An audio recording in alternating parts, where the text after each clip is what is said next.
சந்தோஷம்.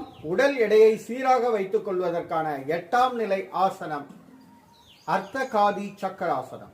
இந்த அர்த்தகாதி சக்கராசனத்தை செய்யும் போது இடுப்பின் பக்கவாட்டில், மார்பகத்தின் பக்கவாட்டில் தளர்வாக இருக்கக்கூடிய தசை நார்கள் எல்லாம் இறுக்கமடைந்து கட்டுடல் அமைப்பை கொடுக்கும்.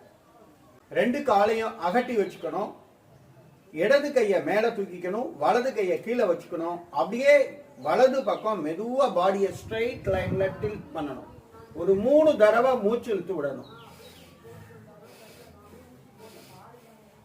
தளர்த்தி கொள்ளவும். இப்ப அடுத்து என்ன பண்ணோம்? வலது கையை நேர மேல நீட்டுறோம். இந்த வலது கை காதோட ஒட்டி இருக்கணும். இடது பக்கம் பாடியை டில்ட் பண்றோம். 3 தடவை மூச்சு இழுத்து விடுறோம்.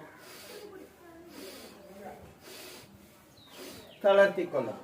இதே போல் உங்களால் முடிந்த அளவு எப்பொழுது வேண்டுமானாலும், எத்தனை முறை வேண்டுமானாலும் செய்யலாம்.